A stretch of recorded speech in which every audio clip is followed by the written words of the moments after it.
ഈ ഗർഭപാത്രത്തിൽ വരുന്ന മുഴകൾക്കെല്ലാം തന്നെ ശസ്ത്രക്രിയ ആവശ്യമാണോ? തീർച്ചയായിട്ടും അല്ല. ഗർഭപാത്രത്തിൽ മുഴകൾ വന്നാൽ ശസ്ത്രക്രിയ വേണോ വേണ്ടയോ എന്ന് തീരുമാനിക്കുന്നത് ഒരു 2-3 ഘടകങ്ങളാണ്. ഒന്ന്, ആ മുഴ അവിടെ ഇരിക്കുന്നത് കൊണ്ട് ഗർഭിണിക്ക് എന്തെങ്കിലും ബുദ്ധിമുട്ടുണ്ടോ? ബുദ്ധിമുട്ട് എങ്ങനെയാണ്, മുഴകളുടെ ബുദ്ധിമുട്ട് എങ്ങനെയാണ് ഉണ്ടാകുക? മാസമുറയുടെ സമയത്തുള്ള രക്തസ്രാവത്തിൻ്റെ അളവ് വളരെ കൂടുന്നു. അതായത് 3 ദിവസം 4 ദിവസം രക്തസ്രാവം വരുന്നതിന് പകരം 8-10 ദിവസം നീണ്ടു നിൽക്കുന്ന മാസക്കുളിയായിരിക്കും അവർക്കുണ്ടാകുന്നത്. ഒരു ദിവസം 2-3 പാഡ് മാറ്റുന്ന സ്ഥാനത്ത് 7-8 പാഡ് മാറ്റേണ്ടി വരുന്നു. തികച്ചും ദ്രാവക രൂപത്തിലുള്ള രക്തം പോകുന്നതിന് പകരം രക്തം കട്ടയായിട്ട് പോകുന്നു. ബാത്റൂമിലൊക്കെ ചെന്ന് നിൽക്കുമ്പോൾ വലിയ വലിയ രക്തക്കട്ടകൾ വീഴുന്നു.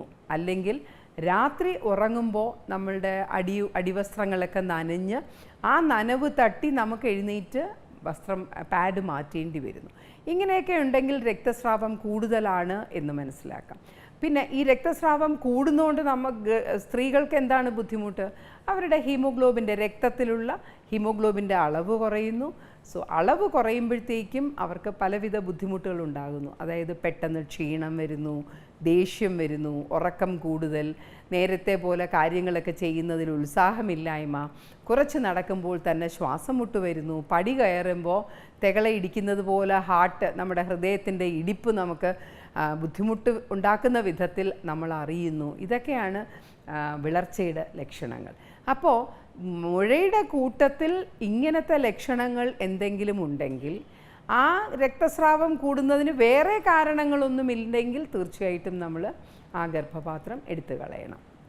രണ്ടാമത്, ഗർഭപാത്രം എത്രത്തോളം വലുതായിട്ടുണ്ട് എന്നുള്ളതാണ്. ഇപ്പോൾ മുഴകളുണ്ട്, ആ മുഴകളെല്ലാം കൂടെ നമ്മൾ നോക്കുമ്പോൾ ഒരു 3 മാസം ഗർഭത്തിൻ്റെ സൈസ് ഗർഭപാത്രത്തിന് വെച്ചിട്ടുണ്ടെങ്കിൽ, അതായത് 3 മാസം ഗർഭപാത്രം സൈസ് എന്ന് പറയുമ്പോൾ നമ്മൾ വയറ്റിൽ കൂടെ തൊട്ട് നോക്കിയാൽ ആ ഗർഭപാത്രം നമുക്ക് അറിയാൻ പറ്റും. അപ്പോൾ 3 മാസത്തിൽ കൂടുതൽ സൈസ് വെച്ച് കഴിഞ്ഞാൽ അത് വയറിലേക്ക് വളരാൻ തുടങ്ങും.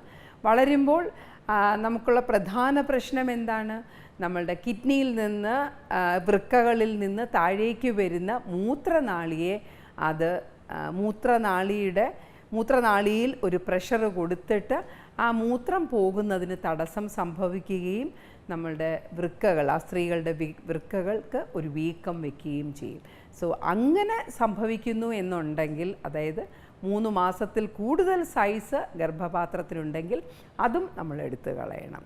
പിന്നെയോ ചില പൊസിഷൻ അനുസരിച്ച് ചിലപ്പോൾ മൂത്രസഞ്ചിയുടെ നേരെ താഴെയായിരിക്കും ഈ ഫൈബ്രോയിഡ് ഇരിക്കുന്നത്. അപ്പോൾ അവർക്ക് എപ്പോഴും മൂത്ര തടസ്സം വരികയും മൂത്രത്തിൽ പഴുപ്പ് വരികയും ചെയ്യും. അങ്ങനെ ഏതെങ്കിലും രീതിയിൽ മലം പോകാനോ മൂത്രം പോകാനോ തടസ്സം സൃഷ്ടിക്കുന്നു എന്നുണ്ടെങ്കിൽ ആ മുഴകളും നമ്മൾ എടുത്തു കളയണം. അപ്പോൾ തീരെ ചെറിയ മുഴകൾ എടുത്തു കളയണ്ട എന്നാണോ? അല്ല. ചിലപ്പോൾ 2 സെൻറ്റിമീറ്റർ മുഴ കാണുകയുള്ളൂ, പക്ഷേ അത് ഗർഭപാത്രത്തിനകത്തേക്ക് വളരുന്ന മുഴയായിരിക്കും.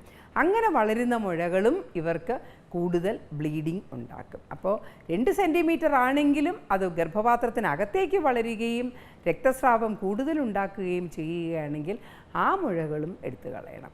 അല്ലാതെ 1 സെൻറ്റിമീറ്റർ 2 സെൻറ്റിമീറ്ററുള്ള 5-6 മുഴകൾ ഉണ്ടെങ്കിൽ പോലും നമുക്ക് എടുത്തു കളയേണ്ട ആവശ്യമില്ല. സ്ത്രീകൾക്ക് ആ മുഴ ഇരിക്കുന്നത് കൊണ്ട് പ്രത്യേകിച്ച് ബുദ്ധിമുട്ടൊന്നുമില്ല. ഒരു സ്കാനിൽ ആണത് കണ്ടുപിടിച്ചതെങ്കിൽ അത് വെറുതെ വിട്ടാൽ മതി. ഒരു വർഷം കൂടുമ്പോൾ നമ്മളിപ്പോൾ മുഴ കണ്ടു, നമ്മളത് കഴിഞ്ഞിട്ട് 6 മാസം കഴിയുമ്പോൾ ഒന്ന് സ്കാൻ ചെയ്ത് നോക്കുക. അതിന് വലിയ വലിപ്പമൊന്നും വെച്ചിട്ടില്ലെങ്കിൽ പിന്നെ വർഷാവർഷം സ്കാൻ ചെയ്താൽ മാത്രം മതിയാകും.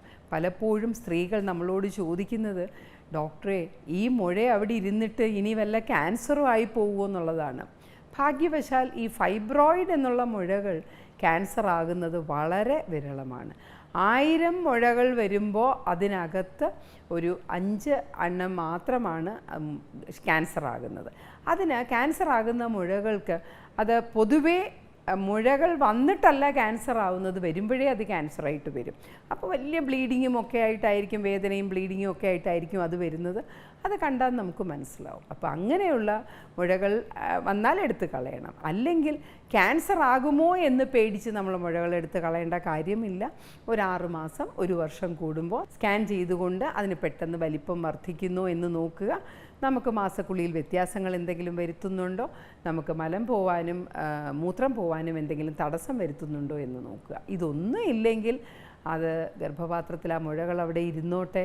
നമുക്ക് ആർത്തവ വിരാമം വരുമ്പോൾ അത് പതുക്കെ ചുരുങ്ങിക്കോളും. അതിനു വേണ്ടിയിട്ട് ഒരു മേജർ സർജറി ചെയ്യേണ്ട ആവശ്യമില്ല. നന്ദി, നമസ്കാരം.